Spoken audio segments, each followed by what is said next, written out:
What's going on, YouTube fam? So today is the day that we are going to lower the Speed 3. Now, I did not get the new started from ISC suspension, but that's to be expected. If you listen to the news and you see the Weather Channel, you know about all the gnarly storms that are a brew on the East Coast. And it's coming from New Hampshire, which is kind of where the storms are happening. So they have to hit through all the storms and everything just to get it to my house. So that's expected to be here tomorrow. However, in the meantime, I do expect to lower the car today. So that's today's project and have it nice and pretty looking for tomorrow, which hopefully that car meet is still going on.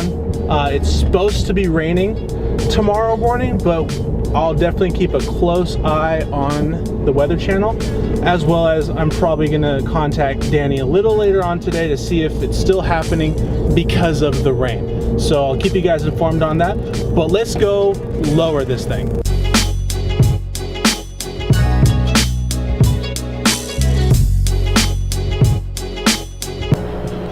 So before we even begin, I already found a little bit of a hiccup, which is easily solved with a couple pieces of wood. But if we drop the car pretty much any more than it already is, the jack is going to be stuck underneath the car. So you always need to make sure you check that before you lower your car at any.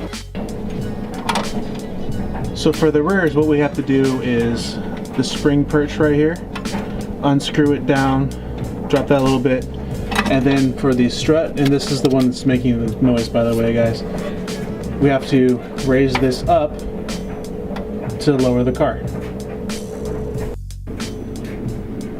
So the easiest way to remove the sway bar is go on one corner on one of the end links, jack it up to relieve all the preload on it.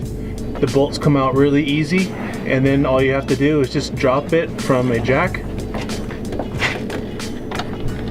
as such, and then all you really have to do, which my dad's doing right now, is just swing it out of the way. Alright, so here's the rear spring perch, and I went ahead and lowered it an inch on here. Now it's going to it's going to lower the car a little bit more than an inch out here where the wheel is, but it should still be pretty close. So what we're doing here is we used 1-inch 3M tape right here as a guide, so we know exactly where the inch is. Raising the holder above it, and then slowly lowering this back down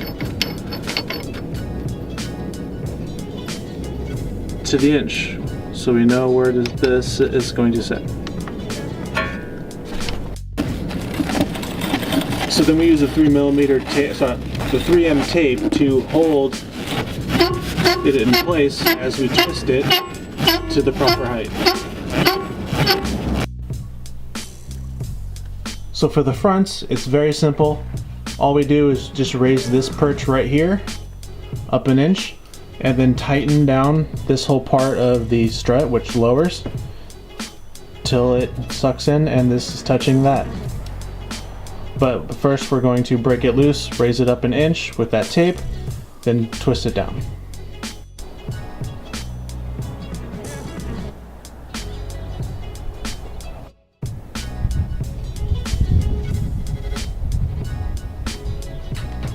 So just like that, the car is lowered about an inch on all four corners, and that took about, what would you say, Dad? How long do you think that took? I have not a clue. I would say maybe an hour.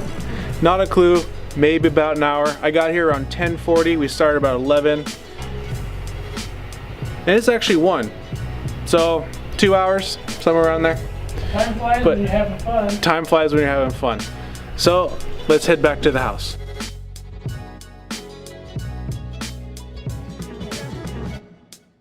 So we're back at my house now. On the way home, the ride height was actually set really well.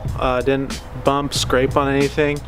There's still the strut noise, but of course that's just the bad strut.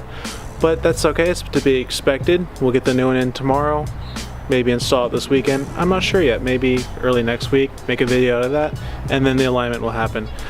But I think this is going to be the height that I keep the car at until I get my new wheel and tire set up, and then we'll decide from there. But I like it so far. It didn't feel much lower when I was driving it around, but whatever. Anyways, guys, this is where I'm gonna call this video. Thank you so much for watching. Peace out, and together to the top. We're on our way.